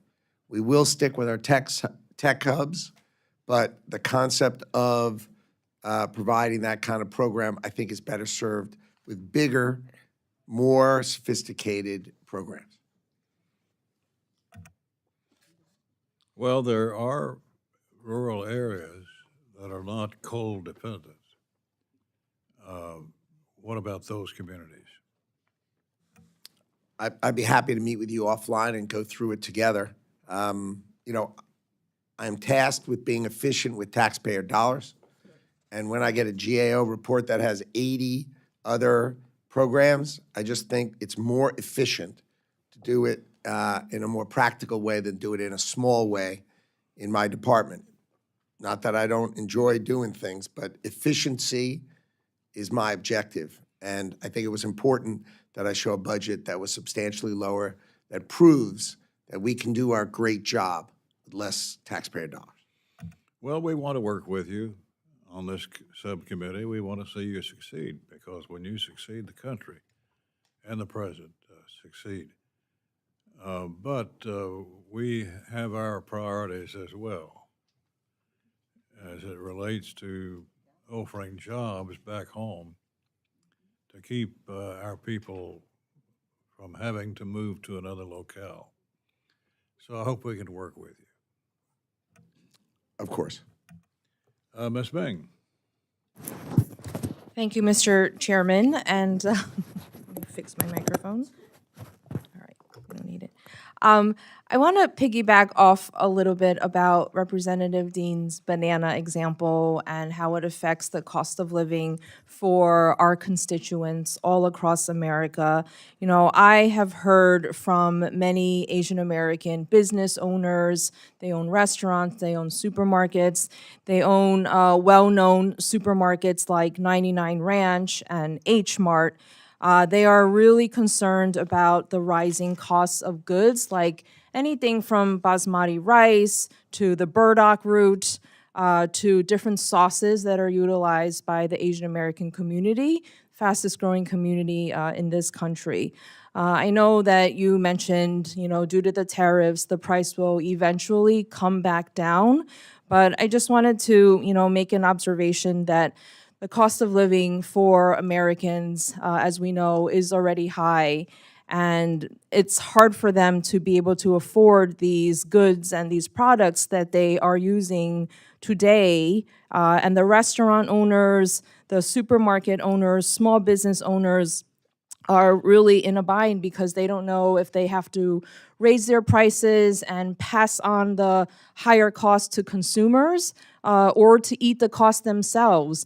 And coming out of a pandemic where they barely survived, they are now worried that because of these high costs that their businesses, you know, may not survive. So I just wanted to highlight this issue that's happening in my district. And I'm sure in many other districts across the country about a lot of these products that are largely not produced here in the United States. The inflation under the Biden administration was very, very difficult and created a very difficult time for Americans across the country. Well, the prices have Inflation- gone up recently, starting this year. Fortunately, inflation, as the last numbers were very low, in the low twos, and back to toward the level that the Fed says is their long-term goal. So that's very promising. But I will tell you, in our trade deals, our expectation is for unavailable natural resources, a banana, right, other spices and the roots, the things you've suggested, your expectation should be there will not be a tariff. But when we give that to a country, right, like coffee, right, when we say to Ghana, okay, we will not charge you a tariff on coffee or cocoa, but you will open your market to allow our farmers to sell soybeans. Because you're blocking us on soybeans, why do you expect to sell us coffee and cocoa and not let us sell soybeans? It seems unfair. Let's make that fair. And that's an example of a trade deal. Granted, these are small countries, but that's the kind of model that when we're done, we will not have tariffs on unavailable natural resources, but we will have market access for our farmers and our ranchers. You know, our chicken and pork and beef are treated horribly around the world, horribly. That has to end. And if we use that by saying you can export coffee to us, but you need to treat us better for our agricultural products back to you, I think that is fair trade. No, I appreciate that. Do you have a sense of a timeline? I appreciate that the cost will eventually come back down, but when my constituents, you know, just average individual consumers or small business owners are asking me when the prices will come back down, prices that have gone up only in recent months after this new Trump administration, what can we tell our constituents? The president has set out July 9th as the date by which he expects most transaction deals to have occurred. If they don't occur because of back and forth, the president can just set the agenda and say, here's your offer, and set that trading deal in place. And your expectation should be by July 9th. I appreciate that. And I just, in my 30 seconds left, I want to align myself with the concerns made by the chair about EDA. This is a program that is very important, programs from Tech Hubs, the Recompete program, the Good Jobs Challenge. So many programs are important to our rural areas, to job creation. We know that in your confirmation hearing, you pledged to maintain these programs, and we hope that that will continue. Thank you. I yield back. Mr. Alford? Thank you, Mr. Chair, and I apologize for missing the first round. I just literally ran back from the House floor doing a speech, but that's our job, and I need to get in shape. Anyway, thank you for being here. You're doing such a great job, and we're proud to have you in that position. I know all the good questions have already been asked and answered, but I want to talk about the tariffs just a little bit. The Democrats doubted these, the media doubted it, the pundits doubted it. A lot of people made fun of the tariffs, didn't like them, but they're working. We've already seen the results. In fact, the Congressional Budget Office now estimates the proposed tariffs will reduce our federal deficit by $2.8 trillion. That's a success story. Secretary, what is the strategy behind these? Is it simply a negotiating tool? Is it the art of the deal? Or does the president mean it when he says it about these tariffs, and why are they being so successful so far? Build in America, in the greatest economy in the world. Remember, America is the consumer of the world. $20 trillion we consume every year. So if you want to sell here, build here. And if you don't want to sell here, pay to come into our market. We are receiving a run rate of $34 billion a month to the Treasury of the United States of America because of tariffs. So anybody who says that tariffs aren't working can't count to $34 billion. I want to talk about the funding for NOAA and the National Weather Service. Missouri has gotten hit pretty hard. We have a lot of tornadoes. We had a bad spring, and it's still going on. There was a lot of damage in my district just south of Kansas City. We have a regional NOAA center in Pleasant Hill, Missouri. It's a smaller center like you were talking about earlier. And I heard you talking about what's going to be happening in the future to some of these centers. Are centers like Pleasant Hill, which they already have some vacancies, are those regional centers in danger of closing at any time in the future, as far as you know, being replaced by automation and AI in a centralized location? I'll give you an example in Missouri, which was we have all these research people in NOAA, Right. but they were separate from operational. So we started putting them together to take that research and start using it. And what it did is it produced an analysis that showed that we had horrible tornado conditions in Missouri. And so 2 hours earlier than the record ever in NOAA, we gave those warnings and saved 120 people, got them out 2 hours earlier. So we are totally on it. But the concept of having 4 people, and one of them has a baby and one of them's out sick and somehow we're not able to do it 24 hours a day, seems silly. That we should have, if we have 2,100 meteorologists, I promise you, we can cover the United States of America 24 hours a day, 7 days a week, and we can have better technology, right? We used to have human beings would launch a weather balloon. Right. Like I could imagine like someone just going, whoop, come on. It's called auto-sonders. We now do it in an automated fashion. So I don't need the person to launch the balloon. So because I can launch the balloon. So I've been inside the center. It's pretty cool. And I used to be in television news there in Kansas City. A lot of my friends are meteorologists at these stations who have personal relationships with the people at NOAA and NWS. I think they're a little concerned. And will these centers be closing, but the information, which is also life-saving, be coming from a centralized location? I think it'll be both. I think there'll be many centers that will stay and will augment and be bigger and stronger and more powerful. But the concept is we've got to be able to automate ourselves and back each other up. This concept that the data just stays in Missouri and is not available to be analyzed by Nebraska or other meteorologists is illogical, that needs Right. to change. If I showed you the technology, you'd drop your head embarrassed to be an American. When we're done in this Commerce Department, and I'm done with my term, I promise you, you will be proud of the technology in the Department of Commerce. Mr. Chair, if you would indulge me for one more question. I want to talk about the BEAD program, also very important to my state, very rural state. Biden administration put in $42.5 billion and not one home hooked up. It's a disgrace, I think. You talked about tech agnostic approach, and you talked about the three options. It's got to be a fix. What are those three options again? Fixed wireless, which we all know is Wi-Fi, Right. right? Fiber, laying cable, or satellite. Any of those three serve broadband, and we should be agnostic to which one. So some of the folks in my district and state are concerned that we want to get everyone hooked up, and it's got to be the right system. Satellite is not going to work all over Missouri. So we're going to get the system that actually works, right, for our money. All right. Yes. I hear the light tap of the chairman. It's a gavel. I will yield back. Mr. Laurel. Thank you very much, Mr. Chairman. Just a couple of things.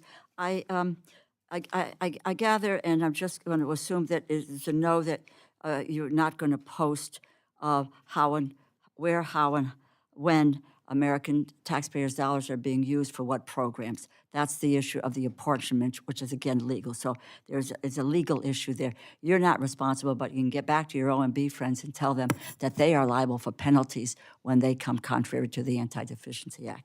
Food for farmers. Let me just, what you said there. U.S. food aid programs, cross USDA, purchased roughly $1 billion worth of grain from farmers across the country. So one farmer from Illinois said, to kill that program is a disaster. It's morally bankrupt, and it hurts the farmer's bottom line.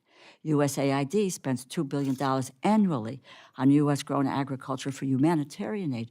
Losing even a portion of that has already been a disaster for farmers. I want to talk about the spend plan because, lest you know, this is the public law. This is it, which requires you in the CR to provide a spend plan detailing how you will use taxpayer dollars at the program, project, and activity level. You provided a bare bones spend plan with only account level numbers, no details, no transparency for the American people. You are out of compliance with the law.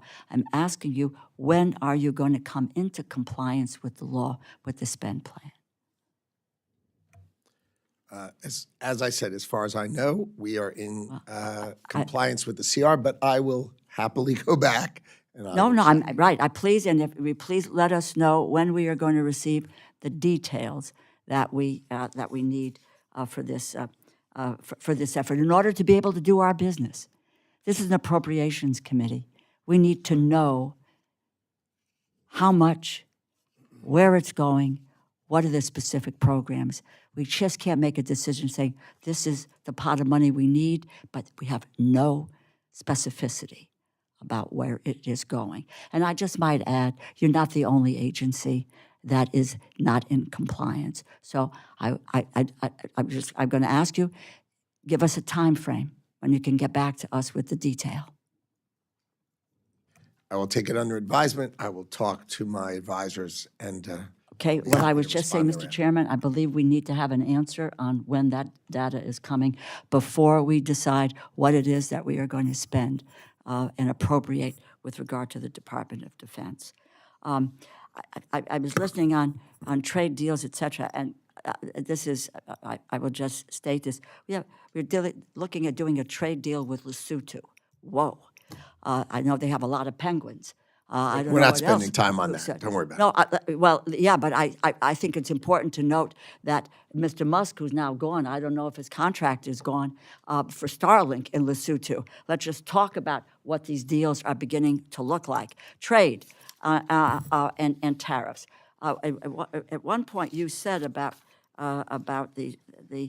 whether or not the cost would go up. You said that's, quote, silly. That is silly. that they will not go up.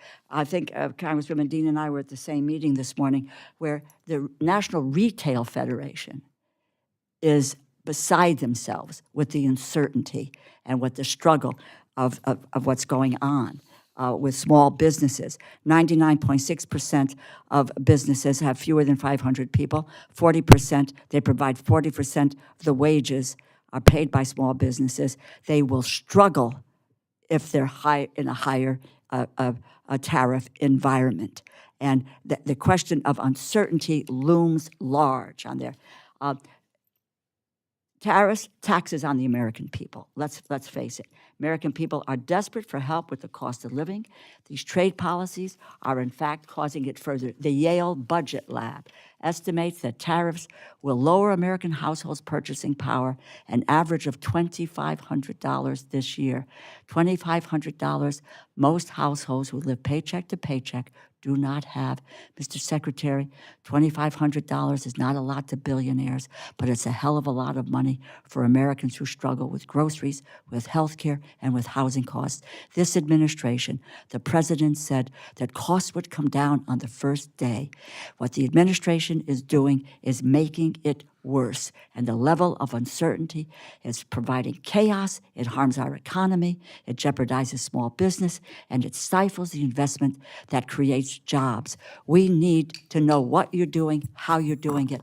I thank the chairman again, but it can't be, you know, God's in his heaven, all's right with the world. You need to face the facts and be truthful about what's happening with the trade policies and other areas that this administration is engaged in. Thank you, Mr. Chairman. I disagree. I'm sure you do. Mr. Strong. Secretary Lutnick, Huntsville, Alabama is home to the National Weather Service Forecast Office. Could you elaborate on your plans to deploy an experimental AI-based forecast system? Sure. The way we've been doing it is we've been taking data in and doing it consistently over the last 20 years. AI systems can then take the weather patterns of the world, examine how they respond to each other, and do much better and be much more efficient, much faster, and much more learned. So we're going to take research, technology, and the enormous amounts of data that we collect and we continue to collect, and we are only going to continue to collect more going forward, and we will just become much, much better at forecasting dangerous conditions to protect Americans. We definitely know about those dangerous conditions, and we've seen it in the last couple of weeks across the Southeast. How can we work with you to ensure that my district's existing expertise and capabilities are leveraged to support and collaborate with you during this significant effort? I look forward to meeting with you offline. I'd be glad to go through that and help you do it together. Sounds great to me. Thank you. Recent reports by NOAA and other federal agencies have highlighted significant concerns regarding China's distant water fishing fleet. Notably, in September of 2024, NOAA denied U.S. port privileges to certain Chinese flag longline vessels due to their involvement in illegal, unreported, and unregulated IUU fishing activity. Mr. Secretary, given these recent developments, what specific measures is the Department of Commerce implementing to enforce trade restrictions against Chinese food products linked to IUU fishing? Under the Biden administration, we were not even allowing our fishermen to use our 200 miles of exclusive fishing zone for ourselves. And of course, when we weren't out there fishing, guess who was out there fishing, right? Our adversaries just go in. If you're not there, well, they're going to fish there just the same. So the idea was, first, we allow all of our fishermen the maximum usage they possibly can because we protect and care about American fishing. We care about it. And the second, we are going to hold accountable anybody who poaches, who breaches, who is in our space or near our space. We're going to go and make sure they cannot have access to our markets if they do so. Thank you. Mr. Secretary, the American farmer is suffering. Commodity prices are low. Many countries have taken advantage of the American farmer.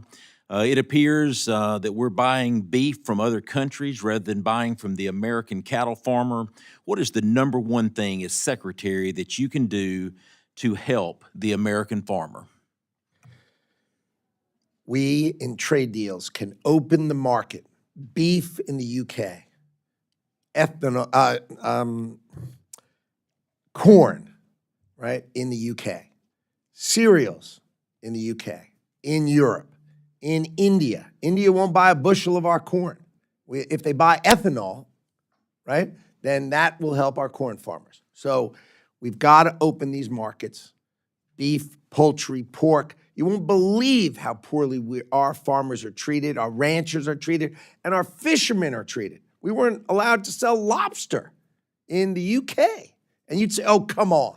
If you read the way we are treated so badly, you would understand why the president is on these trade deals. Make it fair for our people. I always lead with agriculture because we're just treated so badly. If you read it, you would just keep shaking your head. I can't believe it. I didn't know it when I wasn't here.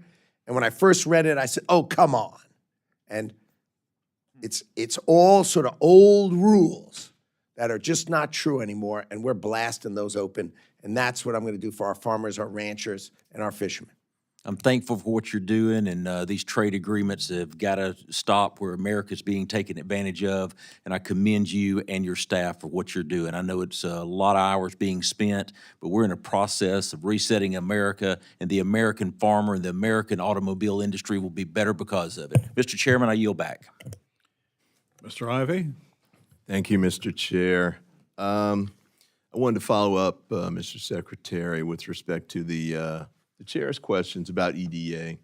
You mentioned 80 programs with respect to, which sounded like maybe the same 80 programs you were talking about for MBDA. Yeah, from the GAO, and I'll send you that report. You've asked for it, I will find it, and I will send it to you. Okay, I appreciate that. Real quick point, you know, the prices will come down point with respect to the impact on small businesses and retail and the like. I just want to say that, you know, I've got a lot of small business. I'm sure there are plenty across the country who can't wait. You know, they're really up against the wall right now. The wolf is at the door. Their businesses are at risk of being shut down. So the faster this resolves, the better. I know you mentioned July 9 with respect to the tariffs, and that can't come soon enough. And I hope that whatever happens on July 9, there is some effort to pay attention to what's happening to these businesses in the country. They're multinational, you know, corporations, they'll survive, but smaller businesses that are really, you know, struggling to make ends meet, they don't have that luxury. They don't have that kind of margin. Real quick on NIST, and you heard them, I think, from both sides of the aisle with respect to the need for a budget that gives more detail. And actually, I just saw you testified. I think you said you're reviewing all 5,700 contracts that, I don't think it was FEMA, but it was NOAA. And you said you're reviewing all of them. And so someone who's gonna... All above $100,000. Yeah, okay. Someone who pays that level of attention to detail when you were a CEO, I'm sure that you demanded something better than the skinny budget when you were making corporate decisions for your business. You had to. And I know that when you go through these contracts in the way that you are, that's the attention to detail that we want to actually provide in our roles here in Congress and in functioning and carrying out our aspect of the appropriations process. So please give us that level of information so we can do our job carefully and closely too. And then real quick point with respect to NIST. Again, in the skinny budget, there's a $325 million reduction under that category.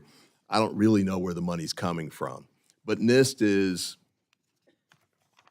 a critical agency, as you know, with respect to cyber and quantum and the like. You got a letter from, I guess, in concern about this, Software and Information Industry Association, CCIA, ITIF, Center for Data Innovation, a bunch of private industry leaders, TechNet, raising questions about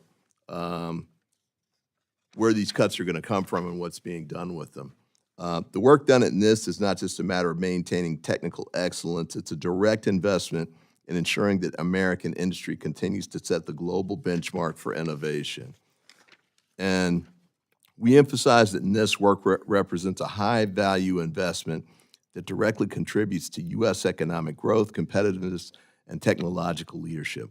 We caution that downsizing NIST or eliminating these initiatives will have ramifications for the ability of the American AI industry to continue to lead globally.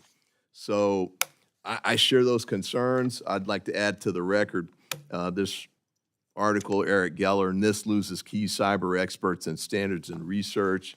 For the record, NIST is playing a critical role in our competition with respect to AI for quantum across the board. I don't know what cuts you're talking about making with respect to them because of the level of or lack of detail with respect to the budget. But please be careful in the cuts that you make here.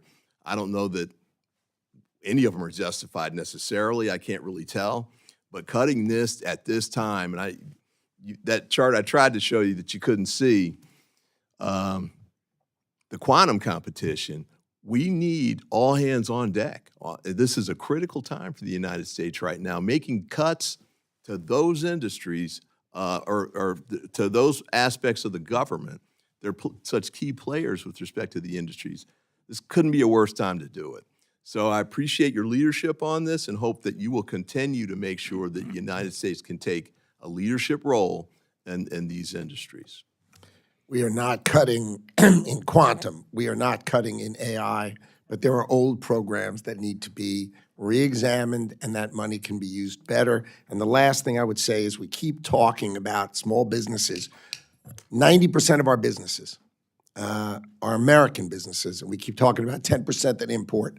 If you build in America, you're being protected by the tariffs. It's good for small business in America that build in America. 90% of them build in America. Not all businesses build in America, as you just heard from 90%. Time of the gentleman has expired. Mrs. Dean? Thank you, Mr. Chairman. And thanks for hanging around for a second round. I wanted to first, Mr. Chairman, just offer for the record some articles and documents. The first is a Washington Post article of this week entitled, "We Are Witnessing the Suicide of a Superpower." The second is, as Ranking Member revealed, the report from Yale Budget Lab titled, "The State of U.S. Tariffs, June the 1st of this year." One of the highlights, American consumers face the highest average tariff rate they have endured since 1938, the Great Depression.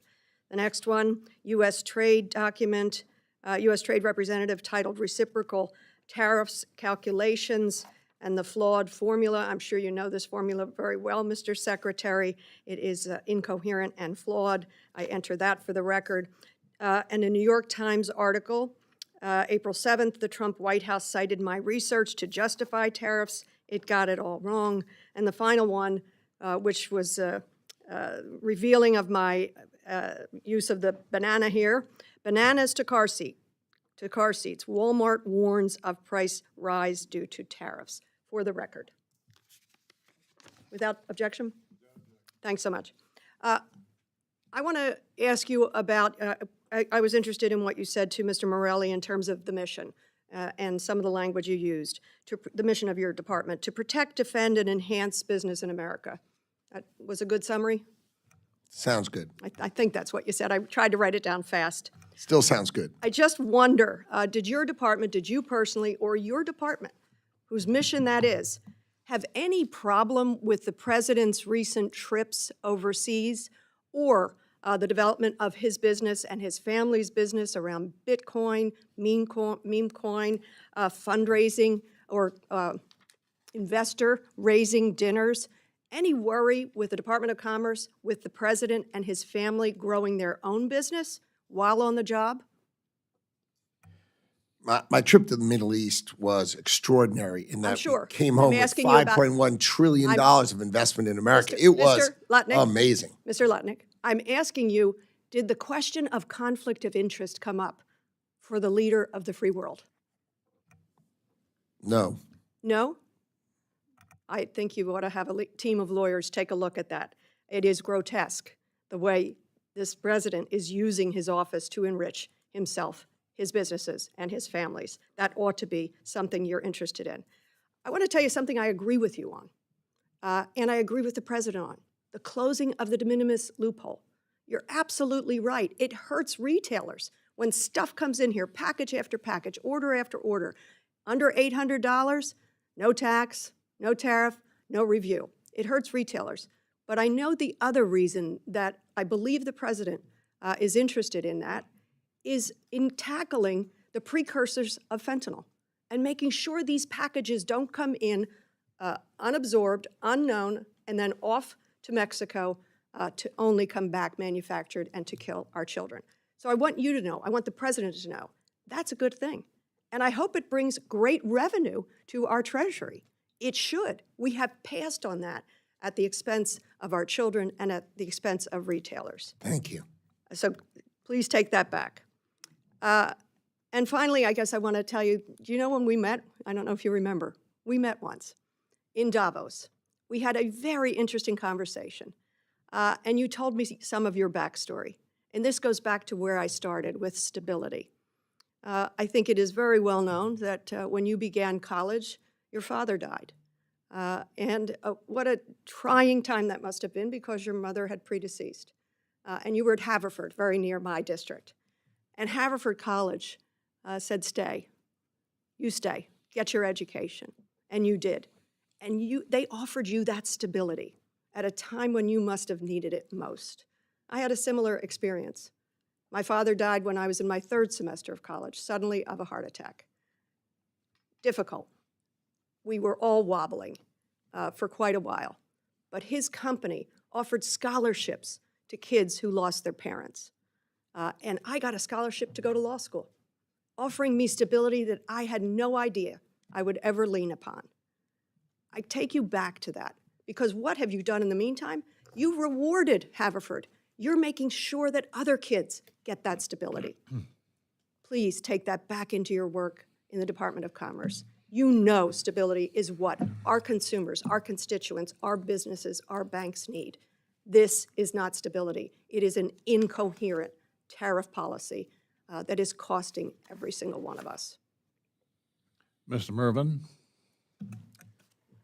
Mr. Secretary, during our first exchange, we talked slightly about Nippon. My first question will be is, with that deal, you said you agreed, and I don't want to put words in your mouth. Were you in the room or at the table for the CFIUS agreement, and what was your recommendation? I can't really discuss the particulars, but generally, we came to the view that the deal would be good for America. The president came to the view it would be good for America, and we are discussing how to make sure that protects the USA and America. And, So and in those the beginning, discussions are ongoing in the beginning, right the now. administration, when he was a candidate, was against the deal. Well, the terms of the deal did not protect America, and he's interested in making sure the So, terms of okay, the deal and- protect and- America. And I agree. So I represent Northwest Indiana, Gary, Indiana, one of the top steel producing. One of the concerns with the USW, the union, is to specifically make sure that the investments that have been agreed upon, that those You can say promised. How about that? See, that's my concern. You're right, promised, based on market conditions. So these are real-life individuals. My father came over from grandfather came over from Czechoslovakia, ended up in Northwest Indiana, worked in the steel mills. Families everywhere around my district.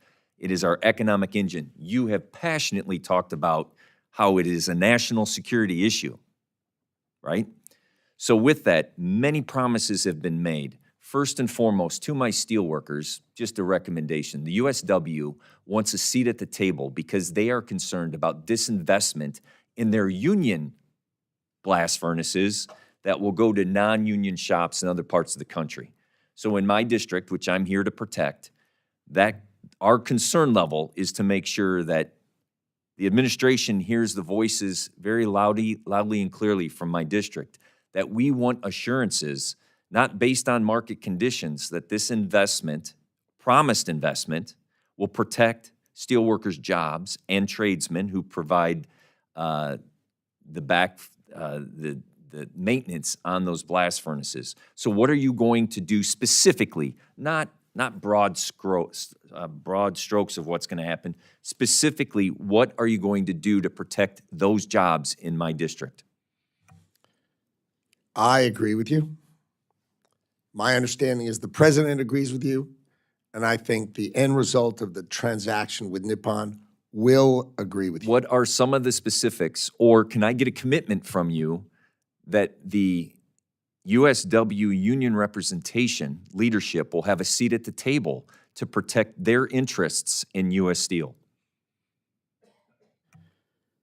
I think the best I can say is that the president understands their concerns. I understand their concerns. I have met with the Steelworkers Union, and I understand their concerns. Do you understand that this creates uncertainty, unpredictability for families who want to make sure that they have a secure